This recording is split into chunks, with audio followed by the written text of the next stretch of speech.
ಎಂದರ್ಥ ಅಲ್ಲ. ಯಾರು ಈ ಹೀನಾಯವಾದಂತಹ ಸೋಲನ್ನು ಒದಗಿಸಿಕೊಟ್ಟರು? ಅಂತಹ ರಾಮ ಲಕ್ಷ್ಮಣರು ಅಲ್ಲ, ಅವರನ್ನು ಅನುಸರಿಸಿಕೊಂಡು ಬಂದಂತಹ ಮಹಾಕಪಿಸ್ತೋಮ ಅನ್ನುವ ಹಾಗೆ ಗುರುತಿಸಬಹುದಾದ ಅಸಂಖ್ಯವಾದಂತಹ ಕಪಿ ಸೈನ್ಯ, ಇವರ ಕುರಿತಾಗಿ ನನ್ನ ಅಂತರಂಗದಲ್ಲಿ ಪುಟಿದೆಳುತ್ತಿರುವಂತಹ ಆಕ್ರೋಶ ಶಮನವಾಗಬೇಕೆಂದಾದರೆ ಆ ರಾಮ ಲಕ್ಷ್ಮಣರ ಸಹಿತವಾಗಿ ಸಮಸ್ತ ಕಪಿಸೇನೆಯ ಆಪೋಷಣವನ್ನು ನಾನು ಹೊಂದಲೇಬೇಕಾಗುತ್ತದೆ. ನಾನಾ ವಿಧದಿಂದ ವಿರೋಧಿಯ ನಾಶಕ್ಕಾಗಿ ಪ್ರಯತ್ನಿಸಬಲ್ಲ ಚಾಣಾಕ್ಷಕರವನ್ನು ನಾನು ಹೊಂದಿದವ ಅನ್ನುವುದನ್ನು ಮರೆಯಬೇಡ. ಪ್ರತ್ಯಕ್ಷವಾದ ಹೋರಾಟ ಮಾಡಿ ಅಲ್ಲ, ಮಾರಣಾದಿ ಪ್ರಜ್ಞೆಗಳನ್ನು ಮಾಡಿ ಅಲ್ಲ, ರಣಕ್ಷೇತ್ರದಲ್ಲಿ ದಶಕಂಠನನ್ನೇ ಹೋಮದಲ್ಲಿ ಹೋಮಿಸುವ ಹವಿಸ್ಸಿನಂತೆ ಮುನ್ನುಗ್ಗಿಸಿ ದಾನವ ಸಾಮ್ರಾಜ್ಯದ ಉತ್ಕರ್ಷಕ್ಕೆ ಸಾಧನವಾಗಬಹುದಾದ ಮಹಾಫಲ ಸಿದ್ಧಿಗಾಗಿ ನಾಡಿಯನ್ನು ಹೋರಾಟ ಬಿಡಲಾರೆ. ಛಲ ಇನ್ನೂ ಛಲವೇ ಸ್ವಾಮಿ, ಇನ್ನೂ ಬಿಡು ಬೇಡು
ಕೇವಲ ಛಲ ಸಾಧನೆಗೊಂದಕ್ಕೆ ಬೇಕಾಗಿ ಕಳೆದುಕೊಂಡದ್ದು ಎಷ್ಟು ಸ್ವಾಮಿ.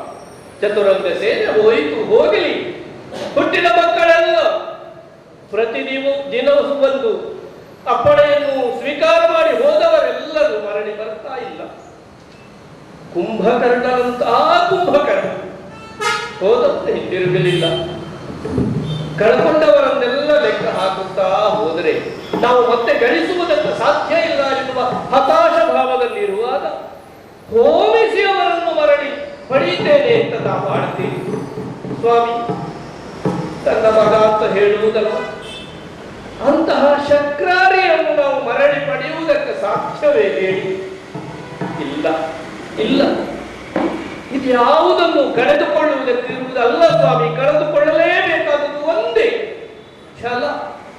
ಆ ಛಲವೊಂದನ್ನು ನೀವು ಬಿಟ್ಟಿದ್ರೆ ನಿಮ್ಮ ಅಮ್ಮ ಆಡಿದ ಹಾಗೆಯೇ ಸೀತೆಯನ್ನು ರಾಘವನಿಗೆ ಒಪ್ಪಿಸಿ ವಿಭೀಷಣನನ್ನು ನಾವು ಮರಳಿ ತಂದಿದ್ರೆ ಛೇ, ಇಷ್ಟು ಸುಂದರವಾದ ನೋಟ, ಸುಂದರವಾದ ದೃಶ್ಯ, ನಮ್ಮೆಲ್ಲರ ಬದುಕು ಕತ್ತಲಾವರಿಸ್ತಾ ಇರಲಿಲ್ಲ ಸ್ವಾಮಿ. ಈಗಲೂ ಕಾಲ ಮಿಂಚಲಿಲ್ಲ, ನಾವು ಅದನ್ನೇ ಮಾಡೋಣ. ರಾಮ ನಾವು ತಿಳಿದಷ್ಟೇ ಅಲ್ಲ ಸ್ವಾಮಿ, ಗುಹ ಬೇಡರವನು, ಅವನಿಗೇ ಅಭಯವನ್ನು ಕೊಟ್ಟನಂತೆ ರಾಮ.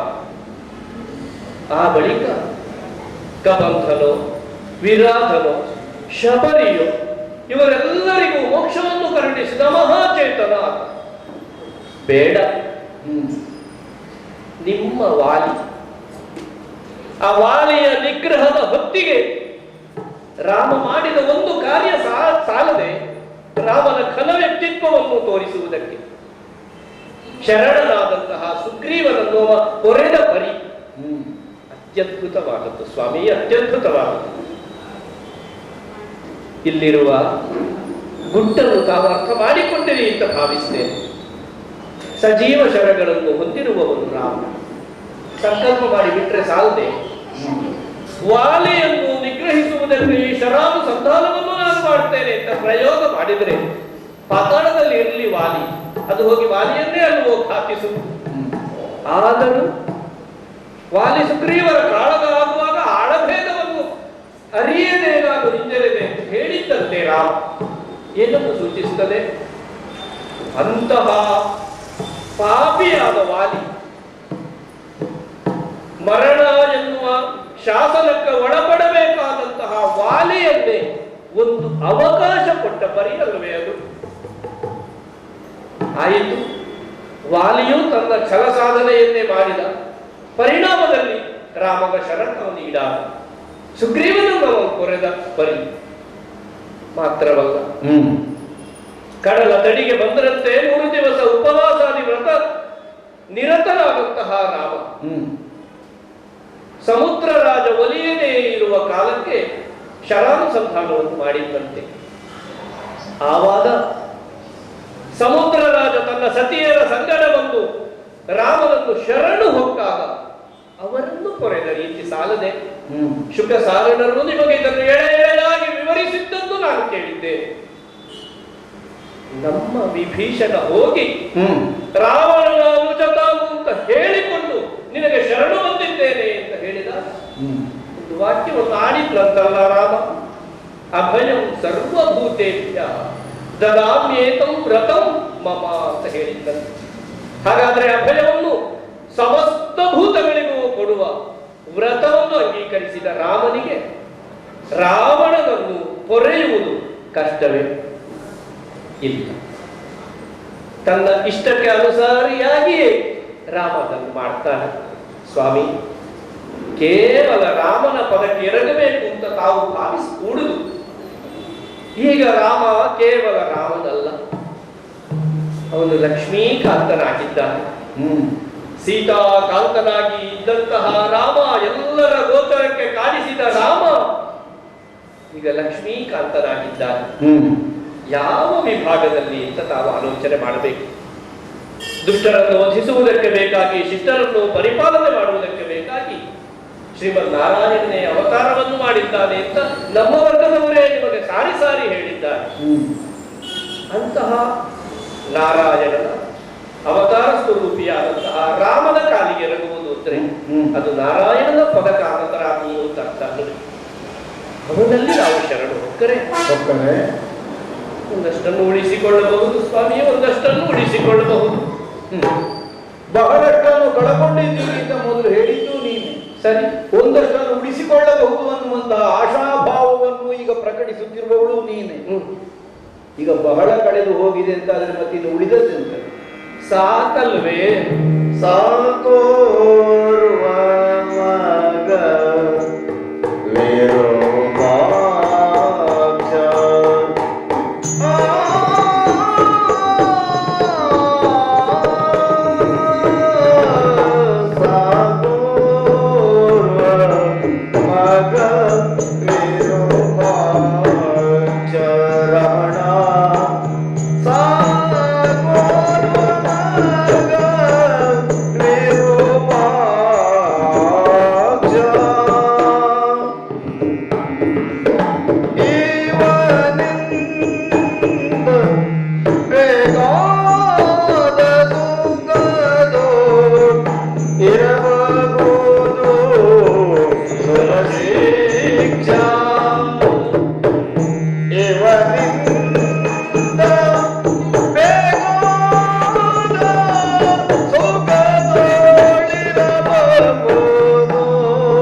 ಸಾಲದೆ ಸ್ವಾಮಿ, ನಮ್ಮ ಕಣ್ಣ ಮುಂದೆ ಇರುವಂತಹ ಮಗ ವಿರೂಪಾಕ್ಷನೊಬ್ಬ ಸಾಲದೆ.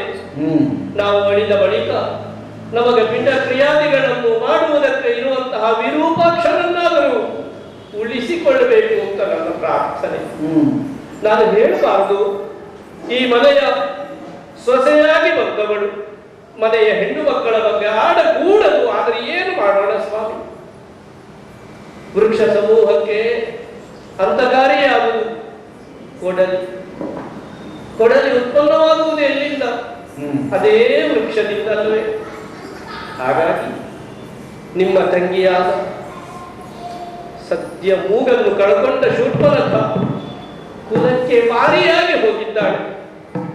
ಅವಳ ಮೂಗು ಹೋದದ್ದಲ್ಲ, ರಕ್ಕಸ ಕುಲದ ಮೂಗು ಹೋದದ್ದು ಅಂತ ತಾವು ಭಾವಿಸ್ತೀವಿ.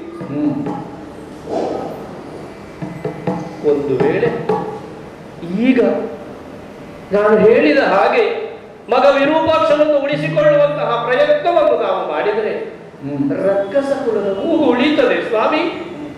ಇಲ್ಲದೆ ಹೋದರೆ ಮೂಗೇನು, ರಕ್ಕಸ ಕುಲವೇ ಉಳಿಯುವುದಿಲ್ಲ.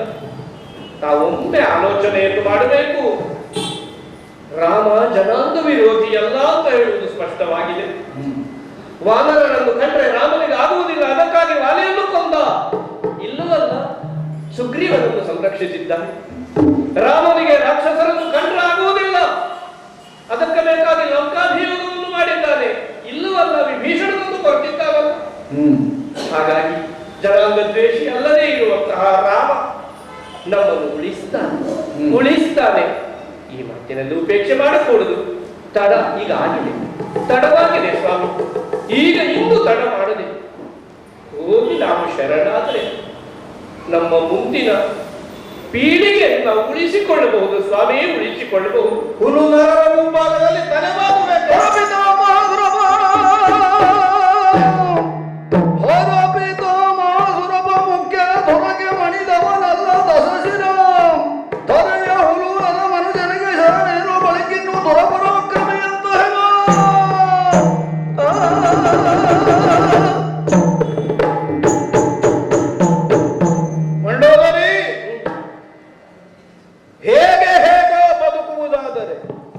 ಹೀಗೆಲ್ಲ ನಾವು ಸಾಗಿ ಬರಬೇಕಾದ ಅವಶ್ಯಕತೆಯೇ ಇರಲಿಲ್ಲ. ಬದುಕಬೇಕಾದದ್ದು ಹೇಗೆ ಎನ್ನುವಂತಹ ಒಂದು ನಿರ್ಣಯವನ್ನು ಕೈಗೊಂಡು ಅದಕ್ಕನುಸಾರವಾಗಿ ಸಾಗುವ ಕಾಲದಲ್ಲಿ ಅನೇಕರ ವಿರೋಧಗಳು ಸಹಜವಾದಂತಹ ಪ್ರಕ್ರಿಯೆ. ಒಬ್ಬ ನಾಯಕನಾಗಿ ಸಮರ್ಥನಾಗಿ ಬೇಕು ಅನ್ನುವ ಹಾಗೆ ಜನಾಂಗ ಬಯಸುವುದು ಯಾಕೆ? ಎಲ್ಲಿಯೂ ತಲೆಬಾಗದೆ ತಾವು ಉಳಿಯುವಂತಹ ಒಂದು ಸ್ಥಿತಿ ಸಿದ್ಧವಾಗಬೇಕು ಅನ್ನುವಂತಹ ಕಾರಣಕ್ಕಾಗಿ ಯಾರೊಂದೋ ಕಾಲಿಗೆ ಬಿದ್ದು ಬದುಕುವುದಕ್ಕಾದರೆ ಅದಕ್ಕೆ ದಶಕಂಠನೆ ಆಗಬೇಕೆಂದೇನೂ ಇಲ್ಲ. ಹೇಗೂ ಬದುಕನ್ನು ಸಾಧಿಸುವುದಕ್ಕೆ ಸಾಧ್ಯ ಆಗುತ್ತಿತ್ತು. ಹರಿವಿರೋಧವನ್ನಾದರೂ ಮೀರಿನಿತ್ತು. ಈ ಪ್ರಪಂಚದಲ್ಲಿ ರಾಕ್ಷಸರಿಗೆ ಒಂದು ನೆಲೆಬೆಲೆಯನ್ನು ಕಲ್ಪಿಸುವಂತಹ ಒಂದು ಸಂತಾನ ಬೇಕು. ಇದರುವ ನಿರೀಕ್ಷೆ.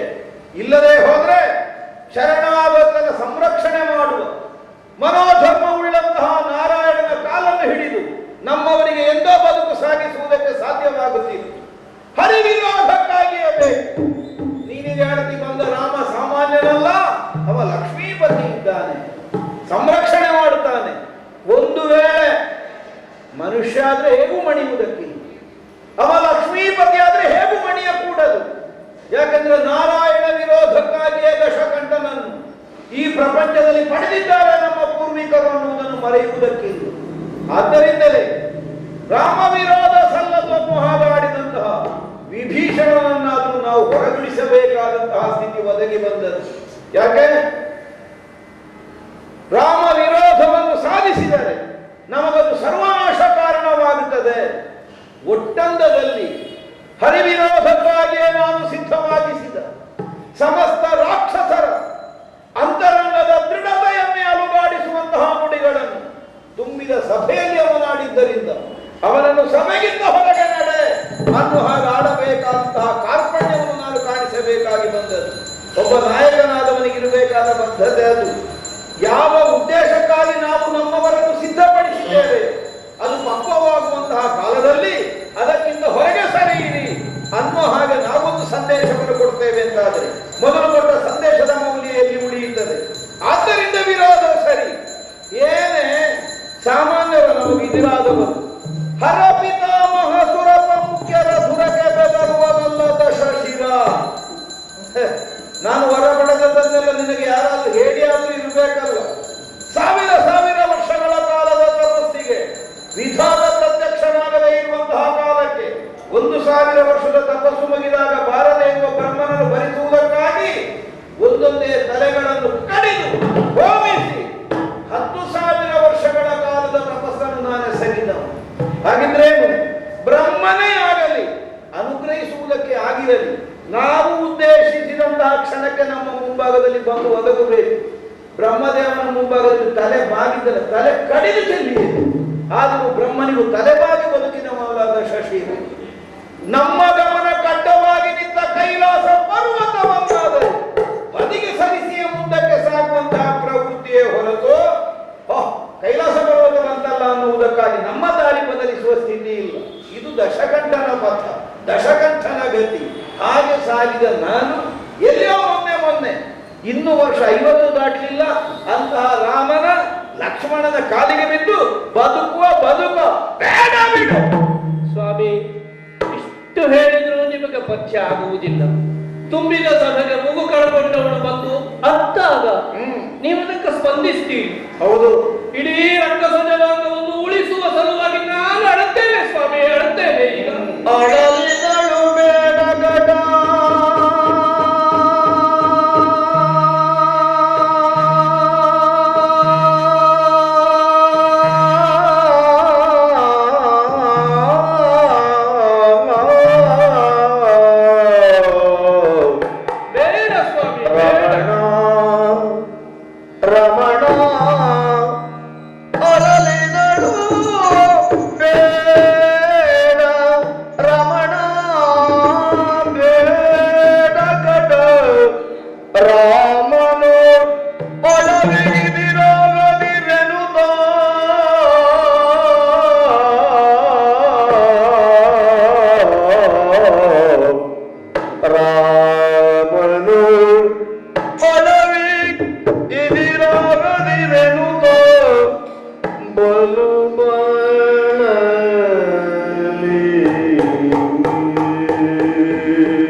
ಬಲಬಳಲಿ ಬೆಂಡಾಗುತ್ತ ಬೇಡಲು ಚರಣದಲ್ಲಿ ಬಿದ್ದು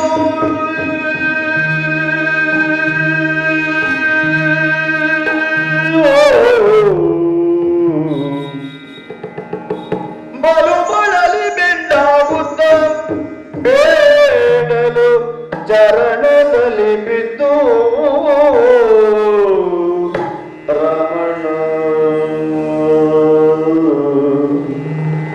ಅಳಲಿದಳು ಬೇಡ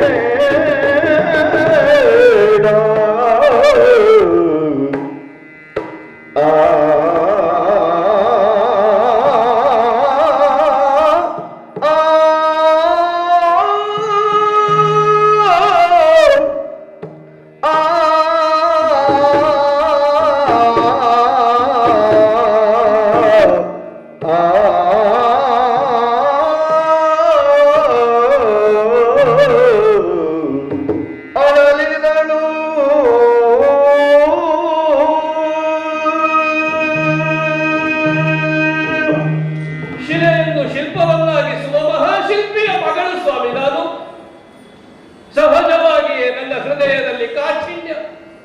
ಹೌದು, ಈ ಮನೆಯ ಸೊಸೆಯಾಗಿ ಬರುವಾಗ ನನಗೆ ಗೊತ್ತಾದದ್ದು ಸತ್ಯ ಒಂದು.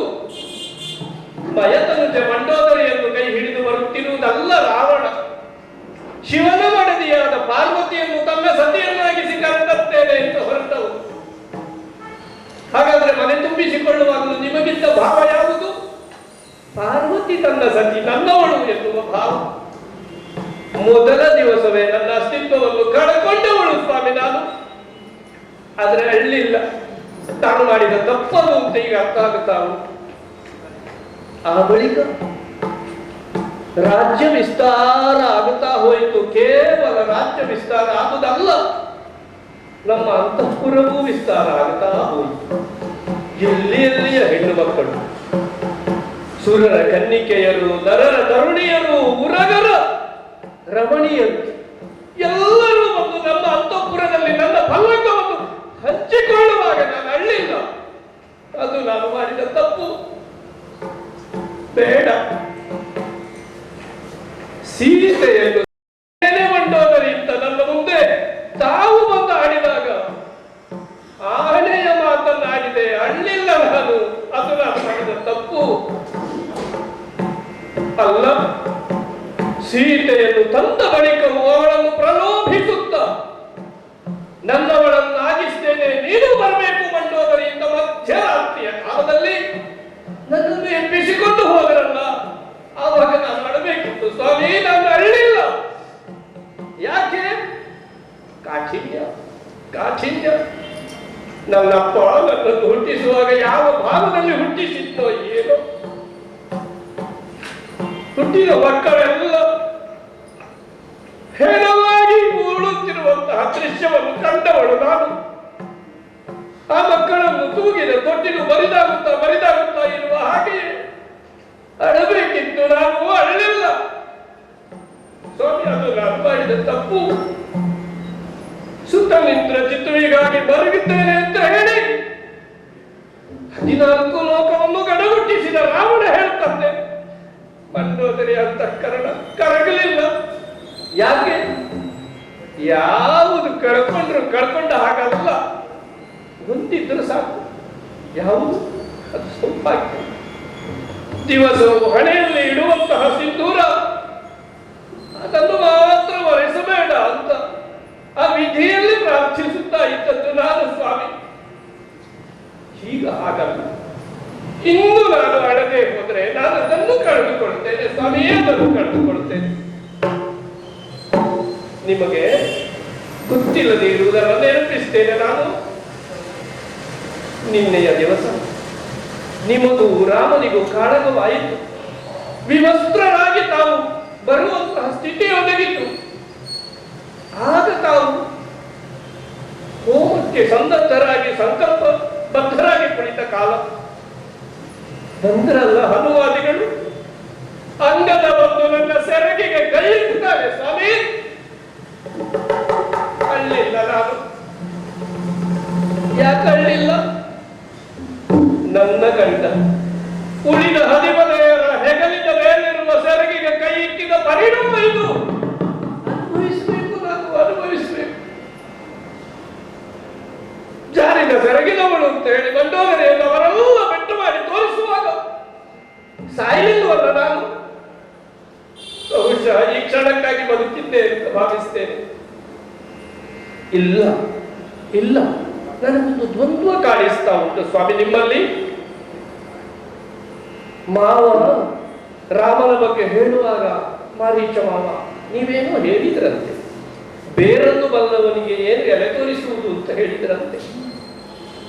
ವಿಭೀಷಣ ಸಭಾತ್ಯಾಗ ಮಾಡುವಾಗಲೂ ನಿಮ್ಮ ಮುಖದಲ್ಲಿದ್ದಂತಹ ಭಾವವನ್ನು ರಕ್ಷಿಸಿದವಳು ನಾನು.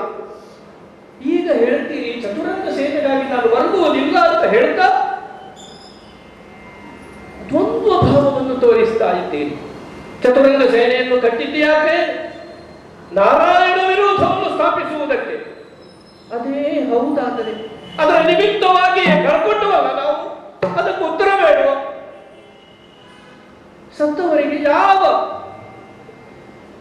ಬೆಲೆಯೂ ಇಲ್ಲವೋ ಸ್ವಾಮಿ, ನೆಲೆಯೂ ಇಲ್ಲವೋ? ಇಲ್ಲ. ಹಾಗಾದರೆ ನಾನು ನೋಡದೇ ಇರುವ ದಶಕಂಠನ ಮತ್ತೊಂದು ಮುಖ ಇದೆ, ಇದನ್ನು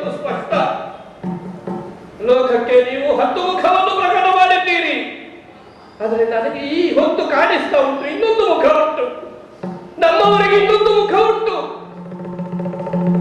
ಶಾಸ್ತ್ರವನ್ನು ತಿಳಿಯದವರಲ್ಲ, ವೇದವನ್ನು ಓದದೇ ಇದ್ದವರಲ್ಲ. ಹಾಗಂತ ತಿಳಿದ ಶಾಸ್ತ್ರವನ್ನು ಓದಿದ ವೇದವನ್ನು ಆಚರಣೆ ಮಾಡುವುದಕ್ಕೆ ಕೇವಲ 2 ಕೈಯನ್ನು ಹೊಂದಿದವರು ಅಲ್ಲವಲ್ಲ, 20 ತೋಳುಗಳನ್ನು ಹೊಂದಿದವರು. ಅದನ್ನು ಬಳಸಿದ್ದು ಯಾಕೆ? ಲೋಕಲೋಕಾಂತರದಲ್ಲಿ ಇರುವಂತಹ ಹೆಗ್ಗಳೆಯರನ್ನು ಎಳೆತರುವುದಕ್ಕೆ. ಹಾಗಾದ್ರೆ ಒಂದಕ್ಕೊಂದು ಸಂಬಂಧ ಕಾಣಿಸ್ತಾ ಇಲ್ಲ ಸ್ವಾಮಿ. ನನ್ನ ಪ್ರಾಣ ಇಲ್ಲೇ ಹೋದರೂ ಚಿಂತೆ ಇಲ್ಲ. ನನಗೊಂದು ಸತ್ಯ ಗೊತ್ತಾಗಬೇಕು. ಸೀತೆಯನ್ನು ತರುವುದಕ್ಕೆ ತಾವು ಸನ್ಯಾಸಿ ವೇಷದಲ್ಲಿ ಹೋದದ್ದು ಯಾಕೆ? ಅವಳನ್ನು ಪ್ರಲೋಭನೆಗೊಳಿಸುವುದಕ್ಕೆ ಬೇಕಾಗಿ ಮಧ್ಯರಾತ್ರಿಯಲ್ಲಿ ಎದ್ದು ಹೋಗುವಾಗ ಬೊಂಬಾರ ದೇವಿಗೆಯೊಂದಿಗೆ ನನ್ನನ್ನು ಕರೆದುಕೊಂಡು ಹೋದದ್ದು ಯಾಕೆ? ಈ ಎಲ್ಲ ದ್ವಂದ್ವಗಳಿಗೆ ಈ ದಿವಸ ನೀವು ಉತ್ತರವನ್ನು ಕೊಡಲೇಬೇಕು. ನಿಮ್ಮ ಕಾಲು ಕಟ್ಟಿದ್ದೇನೆ ಸ್ವಾಮಿ, ಕಟ್ಟಿದ್ದೇನೆ. ಬಳಿಕ ಕಳತಿಳಿದನು ಪತಿವ್ರತೆ ಲಲನೆ ಎಂಬುದನರಿತು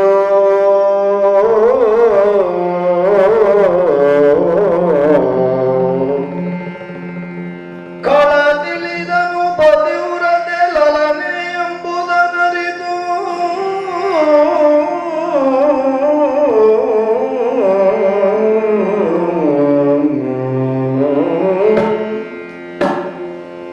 ಒಲಿದು ಮಾತಾಡಿಸಿದ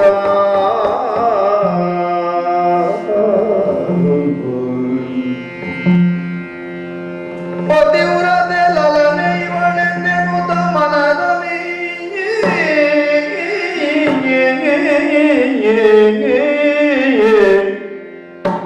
ಒಲಿದು ಮಾತಾಡಿಸಿದ ರಾವಣನಧಿಕ ವಿನಯದಲ್ಲಿ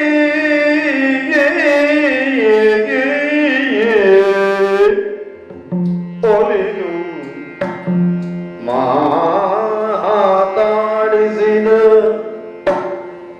ರಾವಣನಧಿಕ ವಿನಯದಲ್ಲಿ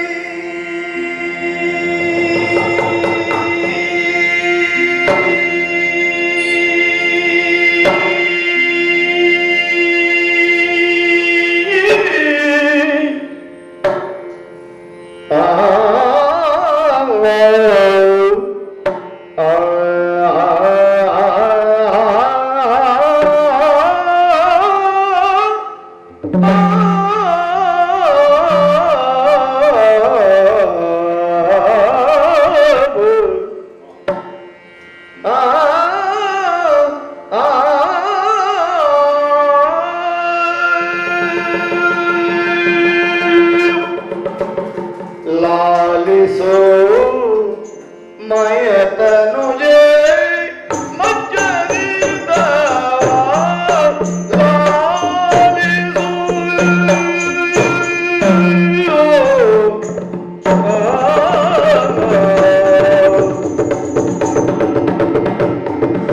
लालिसो मयतनुजे मज्जरीदा लालिसु मयतनुजे मज्जरीदवलालिसु लालिसु लालिसु मज्जरीदव लालिसु लालिसु लालिसु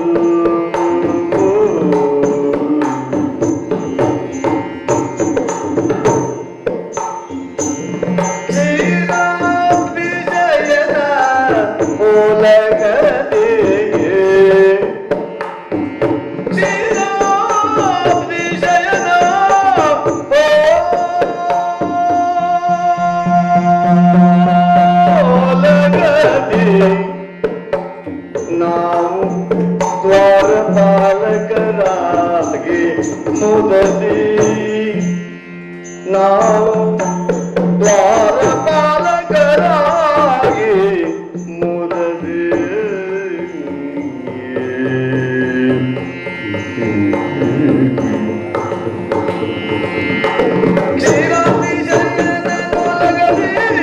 ನಾವು ದ್ವಾರಪಾಲಕರಾಗಿ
ಧಿಕ್ಕಾರ ಧಿಕ್ಕಾರ ಧಿಕ್ಕಾರದೆ ಅಡ್ಡ ಗಟ್ಟಿದೆವು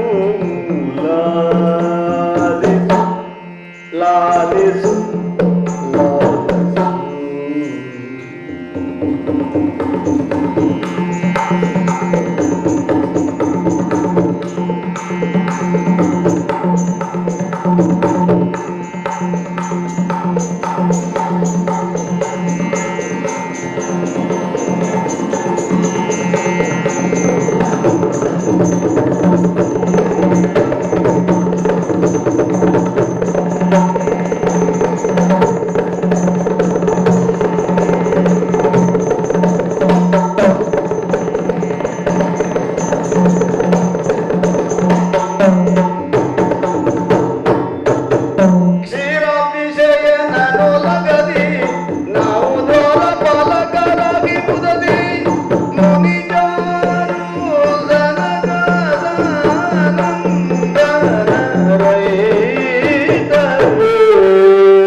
ಮಂಡೋದರಿ ಸ್ವಾಮಿ, ಕಾಠಿಣ್ಯವುಳ್ಳಂತಹ ಒಂದು ಲೋಹವಾದದ್ದು ಬೇಕಾದಂತಹ ತಪನಕ್ಕೊಳಗಾದ ಕಾಲಕ್ಕೆ ಮೃದುವಾಗುತ್ತದೆ.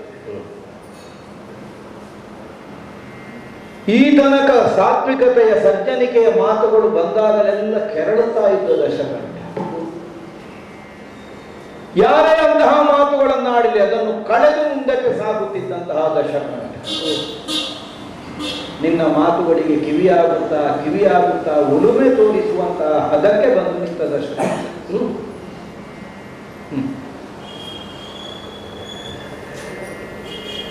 ಹಿತಾಕಾಂಕ್ಷಿಗಳಾಗಿ ಅಭ್ಯುದಯ ಕಾರಣವಾಗಬಹುದಾದಂತಹ ಪಥವನ್ನು ಯಾರು ಸೂಚಿಸಿದ್ರು ನನ್ನ ಮನಸ್ಸು ಕೆರಳುತ್ತಾ ಇದೆ. ಯಾಕೆ? ರಾಕ್ಷಸೋತ್ಥಾನದ ಸಂಕಲ್ಪವನ್ನು ಸಾಧಿಸುವಂತಹ ಪಥದಲ್ಲಿ ಸಾಗುವ ದಶಕಂಠ ತನ್ನ ಮನೋವೃತ್ತಿಯನ್ನು ತನ್ನ ಮನೋಗತಿಗೆ ಅನುಗುಣವಾಗಿ ಸಿದ್ಧವಾಗಿಸಿಕೊಂಡ. ಆದ್ದರಿಂದಲೇ ಇನ್ನು ಯಾರೇ ಅದಕ್ಕೆ ಪ್ರತಿಬಂಧಕವಾದದ್ದನ್ನು ಆಡಿದ್ರು ಕೆರಳಿ ನಿಲ್ಲುತ್ತಾ ಇತ್ತು. ಹಾಗಿದ್ರೆ ಯಾಕಪ್ಪ ಉಳಿತಾದ ಮಾತುಗಳನ್ನು ಕೇಳಿಸಿಕೊಂಡಂತಹ ಕಾಲಕ್ಕೆ ಕೆರಳುವ ಬುದ್ಧಿ ಒಂದು ಜಾಗೃತ ಆಗುತ್ತದೆ. ಇದೇನು ಬಿಡು, ಶಾಶ್ವತವಾದದ್ದೇನಲ್ಲ. ಭೂಲೋಕ ಅಂದ್ರೆ ಮರ್ತ್ಯ ಭೂಮಿ. ಹುಟ್ಟಿದವ ಸಾಯಲೇಬೇಕು. ಒಂದಲ್ಲ ಒಂದು ದಿವಸ ಕೈತಪ್ಪಿ ಹೋಗುವುದೇ. ಈಗ ಎಷ್ಟು ಮಂದಿ ನಮಗಿಂತ ಮೊದಲಿನವರು ಆಡಲಿಲ್ಲ ಇಲ್ಲಿ, ಇನ್ನೆಷ್ಟು ಮಂದಿಗಳು ಆಡುವುದಕ್ಕೂ. ಹಾಗಿದ್ರೆ ಎಂದಾದರೂ ಕೈತಪ್ಪಿ ಹೋಗಬಹುದಾದ ಇದನ್ನು ಇದ್ದ ಆಯುಷ್ಯದಲ್ಲಿ ನಾವು ಅನುಭವಿಸ್ತೇವೆ, ಅನುಭವಿಸುವ ಕಾಲಕ್ಕೆ ನಮಗಿದು ಸ್ಥಿರ ಅನ್ನುವ ಭ್ರಮೆಯಲ್ಲೇ ಬದುಕುತ್ತೇವೆ. ಯಾವುದು ಸ್ಥಿರವಾದದ್ದು ಅದೇ ಕೈಯಿಂದ ಕಳೆದು ಹೋಗಬಹುದಾದಂತಹ ಒಂದು ಸ್ಥಿತಿಯನ್ನು ತಮ್ಮದಾದಂತಹ ಮನೋವೃತ್ತಿಯ ಮೂಲಕವಾಗಿ ಯಾರಾದರೂ ಮಾಡ್ತಾರೆ ಅಂತ ಆಶ್ಚರ್ಯ ಆಗ್ತದೆ. ಎಲ್ಲ ಕಳೆದು ಹೋಯ್ತಲ್ಲ, ಯಾಕಿದು? ಈ ತನಕ ಅಂತರಂಗದಲ್ಲಿದ್ದ ದುಃಖವನ್ನು ಮುಖದ ನಗುವಿನಿಂದ ಮರೆಮಾಚಿ ನನ್ನೊಂದಿಗೆ ಸಹಧರ್ಮಚಾರಿಣಿಯಾಗಿ ಬದುಕು ಸಾಗಿಸಿದಂತಹ ಮಂಡೋದರಿ ಇಂದಿನ ದಿನ ಪ್ರಪ್ರಥಮವಾಗಿ ನನ್ನ ಮುಂಭಾಗದಲ್ಲಿ ನಿನ್ನ ಅಂತರಂಗವನ್ನು ನಿವೇದನೆ ಮಾಡಿಕೊಳ್ಳುವುದಕ್ಕೆ ಮುಂದಾಗಿ ಕಠಿಣ ಹೃದಯವನ್ನು ತಡೆದು ನಮ್ಮವರ ಬಳಿ ಎಂದಾದರೂ ಒಂದು ದಿನ ಒದಗೀತು ಅನ್ನುವಂತಹ ವಿಶ್ವಾಸವನ್ನು ತಡೆದು ನೀನು ಈ ತನಕ ನನ್ನ ಬದುಕನ್ನು ಹಂಚಿಕೊಂಡವರು. ಆದರೆ ಈಗ ಬಂದು ನಿಂತಹ ಒಂದು ಸ್ಥಿತಿಯನ್ನು ಗಮನಿಸಿದರೆ ನಾಳೆಗೆ ಏನೂ ಉಳಿಯುವುದಿಲ್ಲ. ಯಾವುದಕ್ಕಾಗಿ ಹಂಬಲಿಸಿದ್ದು? ಲಂಕೆಯ ಅಧಿಕಾರಕ್ಕಾಗಿ ಅಲ್ಲ, ಸಿರಿಭೋಗಗಳನ್ನು ಅನುಭವಿಸುವಂತಹ ಒಂದು ಹಂಬಲದಿಂದಲ್ಲ. ಈ ಕ್ಷಣದಲ್ಲಿ ನೀನು ಹಂಬಲಿಸುತ್ತಿರುವುದೇನನ್ನು? ಇಂದ್ರಜಿತುವಿನಂತಹ ಮಗನನ್ನೂ ಕಳೆದುಕೊಂಡಂತಹ ಬರಿದಾದ ಒಡಲ ತಾಯಿಯಾದ ನೀನು ಹಂಬಲಿಸುವುದು ಕೇವಲ ನಿನ್ನ ಕುತ್ತಿಗೆ ಒಂದು ಮಾಂಗಲ್ಯವನ್ನು ಮಾತ್ರ. ಸತ್ಯ ಇದು ಹೇಳುತ್ತಾನೆ. ಆದ್ದರಿಂದ ಅದಕ್ಕೊಂದು ಮೌಲ್ಯವನ್ನು ಕಲ್ಪಿಸಿ, ಯಾಕೆ ಹೀಗೆ ನಿನ್ನಲ್ಲಿ ಒಂದು ಕೌತುಕ ಮೂಡಿತಲ್ಲ, ದಶಕಂಠನದ್ದಾದಂತಹ ವಿಮುಖವಾದಂತಹ ಆಚರಣೆ, ಯಾವುದು ಪರಸ್ಪರ ವಿರೋಧವಾದದ್ದು ಅದನ್ನು ಏಕಕಾಲದಲ್ಲಿ ಮೇಳೈಸಿ ಸೀತಾ ಪ್ರಕರಣದಲ್ಲಿ ದಶಕಂಠ ಸಾಗುತ್ತಾ ಇದ್ದಾನೆ. ಬದುಕಿನಲ್ಲಿ ಸಂಧಿ, ಸಮಾಧಾನ, ಶಾಂತಿ ಇಲ್ಲದೆ ಸಾಗಿ ಬಂದದ್ದಲ್ಲ ದಶಕಂಠನವೇ ಅಲ್ಲ. ಹಾಗಿದ್ರೆ ಯಾಕೆ ರಾಮಕಾರಣದಲ್ಲಿ, ರಾಮಕಾರ್ಯದಲ್ಲಿ ವಿರೋಧವೇ ಸಾಧ್ಯವಾಗಬೇಕು? ತಂದಂತಹ ಜಾನಕಿಯನ್ನು ಒಲಿಸಿಕೊಳ್ಳುವಲ್ಲಿ ಮಧ್ಯರಾತ್ರಿ ಎದ್ದು ಆಕೆಯನ್ನು ಒಲಿಸಿಕೊಳ್ಳುವುದಕ್ಕಾಗಿ ಹೋಗುವಾಗಲೂ ಕೈ ಹಿಡಿದ ಹೆಂಡತಿಯನ್ನು ಒಟ್ಟಿಗೆ ಯಾಕೆ ಕರೆದುಕೊಂಡು ಹೋಗಬೇಕು? ಯಾವ ಮೂರ್ಖನು ಮಾಡುವ ಕೆಲಸ ಅಲ್ಲ ಅದು ಪ್ರಪಂಚದಲ್ಲಿ. ಅಲ್ಲ, ಕೈ ಹಿಡಿದ ಹೆಂಡತಿಯನ್ನು ಕರ್ಕೊಂಡು ತನಗೆ ಇನ್ನೊಬ್ಬ ಆಕೆ ಹೆಣ್ಣನ್ನು ಒಲಿಸಿಕೊಳ್ಬೇಕನ್ನೋ ಉದ್ದೇಶಕ್ಕಾಗಿ ಯಾವನಾದ್ರೂ ಮುಂದಾಗುತ್ತಾನೆ. ಹಾಗಿದ್ರೆ ಏನಿದು? ತೋರಿಕೆಗೆ ಸೀತೆಯ ಕುರಿತಾದ ವ್ಯಾಮೋಹ, ಸೀತಾ ವ್ಯಾಮೋಹ, ಅಂತರಂಗದಲ್ಲಿ ಬೇರೇನೋ ಒಂದು ಇರಬೇಕು ಅನ್ನುವುದನ್ನು ಈಗ ನೀನು ಅರ್ಥ ಮಾಡಿಕೊಳ್ಳುವಲ್ಲಿ ಪ್ರಯತ್ನಿಸಿ. ಸತ್ಯ. ಆದ್ದರಿಂದ ನನ್ನ ಅಂತರಂಗವನ್ನು ಅರಿತುಕೊಳ್ಳುವ ಪ್ರಯತ್ನದಲ್ಲಿ ಸಾಗಿದವಳು ಮೊತ್ತ ಮೊದಲಾಗಿ ನೀನೊಬ್ಬಳು ಮಾತ್ರ ಈ ಲಂಕೆಯನ್ನು, ಬೇರಾರು ಅದಕ್ಕೆ ಮುಂದಾಗಲಿಲ್ಲ. ಅವರಿಗೆಲ್ಲ ಕಂಡದ್ದೂ ದಶಕಂಠನ 10 ಮುಖಗಳು ಮಾತ್ರ. ಅಂತರಂಗದಲ್ಲಿ ಶುದ್ಧವಾದ 11ನೆಯ ಮುಖ ಯಾರ ಗಮನಕ್ಕೂ ಬರಲಿಲ್ಲ. ನಿನಗದು ಕಂಡು ಬಂತಲ್ಲ? ಹೌದು. ಹಾಗಿದ್ರೆ ಇನ್ನೊಂದು ಕಥೆಯನ್ನು ನೀನು ಅದಕ್ಕೆ ಹಿನ್ನೆಲೆಯಾಗಿ ಕೇಳಲೇಬೇಕಾಗುತ್ತದೆ. ಯಾವ ಕಥೆ? ಕಳೆದು ಹೋಯಿತಲ್ಲ, ಸಹಜವೇ. ಗಳಿಸಿದವನಿಗೆ ಕಳೆದು ಹೋಗುವಾಗ ದುಃಖ ಉಂಟಾಗುತ್ತದೆ. ಆದರೆ ದೊಡ್ಡ ನಷ್ಟ ಅಲ್ಲ ಇದು ಅಂತ ನಾನು ಭಾವಿಸಿದ್ದು, ಅಥವಾ ದೊಡ್ಡ ನಷ್ಟ ಅಲ್ಲ ಇವನ್ನು ಹಾಗೆ ನಾನು ಅಲ್ಲಗಳೆಯುವುದಕ್ಕೆ ಸಾಧ್ಯವಾದದ್ದು ಇದಕ್ಕಿಂತ ದೊಡ್ಡ ನಷ್ಟವನ್ನು ಅನುಭವಿಸಿದ್ದೇನೆ. ಹೌದೇ? ಅಲೆಗಳ ಆಂದೋಲನೆಯಿಂದ ಸ್ಥಿರತೆಯನ್ನು ಕದಗುತ್ತಿರುವಂತಹ ಹಾಲಿನ ಕಡಲಿನಲ್ಲಾದರೂ ಶೇಷನ ಮೇಲೆ ಹಾಯಾಗಿ ನಿಶ್ಚಿಂತೆಯಿಂದ ಮಲಗಿದವನಿಗೆ ನಾರಾಯಣ ಒಂದೇ ಅವ ಮಲಗಿದ ಜಾಗವೇ ಅಲ್ಲಾಡ್ತಾ ಇರ್ತದೆ, ಆದ್ರೆ ಅವನಿಗೆ ಅಲ್ಲಾಟ ಇಲ್ಲ, ನಿಶ್ಚಿಂತನಾಗಿರ್ತಾನೆ. ಅಂತಹ ವೈಕುಂಠದ ಸ್ವರ್ಣ ಮಂಟಪದಲ್ಲಿರುವಂತಹ ಸ್ವಾಮಿಯನ್ನು ಕಾಣುವುದಕ್ಕಾಗಿ ಬ್ರಹ್ಮ ಮಾನಸ ಪುತ್ರರಾದಂತಹ ಸನಕಾದಿಗಳು ಬಂದರು. ನಿತ್ಯವೂ ಬರುವವರು, ದ್ವಾರದ ಪರಿವೇ ಇಲ್ಲ, ಎಲ್ಲಾ ದ್ವಾರಗಳು ಅಂತ ಅವರ ಭಾವ. ಒಂದು ದಿನ ಯಾವುದೋ ಕಾರಣದಿಂದ ಪಶ್ಚಿಮ ದ್ವಾರದಿಂದ ಪ್ರವೇಶ, ಅಲ್ಲಿ ದ್ವಾರಪಾಲಕರಾಗಿದ್ದವರು ಜಯ ವಿಜಯರು. ದೇಹಾಭಿಮಾನವೇ ಇಲ್ಲದೆ ಇದ್ದವರು ಸನಕಾದಿಗಳು. ಸದಾ ಕಾಲ ಕೌಮಾರ್ಯದ ಸ್ಥಿತಿಯನ್ನೇ ಅನುಭವಿಸುತ್ತಾ ಇರುವವರು, ಅದಕ್ಕಿಂತ ಮುಂದಕ್ಕೆ ಹೋಗಲೇ ಇಲ್ಲ. ಅಂತಹ ಸನಕಾದಿಗಳು ನಿತ್ಯ ಜೀವರು ಅನ್ನುವ ಹಾಗೆ ಮಾನಿತರಾದವರು ಶ್ರೀಹರಿಯ ದರ್ಶನಕ್ಕಾಗಿ ಒಳ ಪ್ರವೇಶಿಸುವಂತಹ ಕಾಲಕ್ಕೆ ಈ ಜಯ ವಿಜಯರು ಮದವೇರಿ ಧಿಕ್ಕಾರದಿಂದ ಪಥದಲ್ಲಿ ಅಡ್ಡಗಟ್ಟಿದರು. ಶ್ರೀಹರಿಯ ದರ್ಶನಕ್ಕೆ ನಿಮ್ಮನ್ನು ಒಳಗೆ ಬಿಡುವುದಿಲ್ಲ. ನೋಡಿ ಎಂತಹ ವಿಚಿತ್ರ. ಸಾತ್ವಿಕತೆಯನ್ನು ಹೊರತುಪಡಿಸಿದರೆ ಬೇರೆ ಅವಕಾಶವೇ ಇಲ್ಲ ವೈಕುಂಠದಲ್ಲಿ. ಅಂತಲ್ಲಿ ಜಯ ವಿಜಯರಿಗೆ ಅಹಂಕಾರ ಬಂತು. ಅದರಲ್ಲಿಯೂ ಸಾರೂಪ್ಯ ಪದವಿಯನ್ನು ಪಡೆದ ಅವರಲ್ಲಿ ಅಹಂಕಾರ. ತಡೆದ್ರು ಅವರಿಗೆ ಅಹಂಕಾರ ಬರಲಿ, ಸನಕಾದಿಗಳಿಗೆ ಕೋಪ ಬಂತು, ಇದು ವಿಶೇಷ ಇರುವುದು. ಅವರು ಯಾವ ಕಾಲಕ್ಕೂ ಕೋಪಗೊಳ್ಳುವವರಲ್ಲ. ಯಾಕಲ್ಲ, ಕೋಪಗೊಳ್ಳುವುದಕ್ಕೆ ಕಾರಣ ಸ್ಥಾನದಲ್ಲಿರುವುದು ಅಭಿಮಾನ. ಅಭಿಮಾನ ರಾಹಿತ್ಯವನ್ನು ಹೊಂದಿದವರಿಗೆ ಕೋಪ ಬರಲಿಕ್ಕೆ ಇಲ್ಲ. ಅವರ ಅಭಿಮಾನ ರಾಹಿತ್ಯವನ್ನು ಸಂಪಾದಿಸಿದವರು, ಸಾಧಿಸಿದವರು, ಅಂತವರಿಗೆ ಕೋಪ ಬಂತು. ನಮ್ಮನ್ನು ತಡೆದ್ರು, ನೀವು ಭೂಲೋಕದಲ್ಲಿ ಶಾಪ ಬಂತು.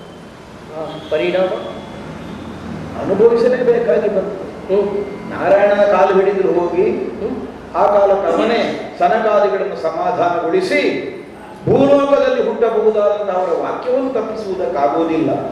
ಆದರೂ ಮತ್ತೆ ವೈಕುಂಠ ಲೋಕವನ್ನು ಸೇರುವಂತಹ ಅವಕಾಶಕ್ಕಾಗಿ ಯಾಚಿಸಿದಂತಹ ಕಾಲಕ್ಕೆ ಕೂಡರಾಗಿಯೇ ಬಿಟ್ಟು. ಆದರೆ 3 ಜನ್ಮಗಳನ್ನು ಭೂಮಿಯಲ್ಲಿ ಹುಟ್ಟಬೇಕಾಗುತ್ತೆ. 3 ಜನ್ಮಗಳಲ್ಲಿಯೂ ಹರಿವಿರೋಧವನ್ನು ಸಾಧಿಸಿ ಹರಿಯಿಂದಲೇ ನಾಶರಾಗಿ ಆಮೇಲೆ ವೈಕುಂಠ ಲೋಕವನ್ನು ಸೇರಿಕೊಳ್ಳುವುದಕ್ಕೆ ಸಾಧ್ಯ ಆಗುತ್ತದೆ. ಹೀಗೆ ಒಂದು ಅನುಕೂಲವನ್ನು ಕಲ್ಪಿಸಿ. ಸ್ವಾಮಿ, ವೈಕುಂಠ ನಿವಾಸಿಯಾದ ನಾರಾಯಣನ ವಿರೋಧಕ್ಕಾಗಿ ಲಂಕಾ ಸಾಮ್ರಾಜ್ಯವನ್ನು ಕಟ್ಟುವ ಸಂಕಲ್ಪವನ್ನು ಹೊಂದಿದವರು ತಾವು. ಅದೇ ಇನ್ನೂ ಊರ್ಜಿತವಾಗಿರುವಾಗ ಯಾಕೆ ಈಗ ಆ ಕಥೆಯ ಪ್ರಸ್ತಾವನೆ ನನಗೆ ಅರ್ಥ ಆಗಲಿಲ್ಲ. ಅಯ್ಯೋ, ಹರಿವಿರೋಧಕ್ಕಾಗಿ ಪ್ರಯತ್ನ ಮಾಡಿದ್ದು ಕಡಿಮೆ. ಹಿರಣ್ಯಕಶ್ಯಪು ಹಿರಣ್ಯಾಕ್ಷರಾಗಿ ಪೃಥ್ವಿಯಲ್ಲಿ ಸಂಚರಿಸಿದರು, ಜಯ ವಿಜಯ. ಹರಿವಿರೋಧವನ್ನೇ ಮೆರೆದರು. ಆಮೇಲೆ ನಿನಗೆ ಗೊತ್ತಿದೆ ಅಲ್ಲ, ಹಿರಣ್ಯಾಕ್ಷ ವರಾಹ ರೂಪದಿಂದಲೂ ಹಿರಣ್ಯಕಶ್ಯಪು ನೃಸಿಂಹ ರೂಪದಿಂದಲೂ ನಾಶವನ್ನು ಹೊಂದಿದರು. ಹರಿಯೇ ಆ ರೂಪದಿಂದ ಬಂದ ಇವನನ್ನು ಸಂಹರಿಸುವುದಕ್ಕೆ ಬೇಕಾಯಿತು. ಅದು ಮೊದಲಿನ ಜನ್ಮ. ಇದು ಎರಡನೆಯದು. ಯಾವುದು? ಜಯನೆಂದು ಎನ್ನ ಅಭಿಧಾನ. ನೀವು ವಿಜಯನೆಂಬವನು ತಾನೇ ಕುಂಭಶ್ರವಣ. ಮೊನ್ನೆ ಹೋದಲ್ಲ ಯುದ್ಧಕ್ಕೆ, ಕುಂಭಶ್ರವಣನ ಕಳಕೊಂಡ್ರಿ.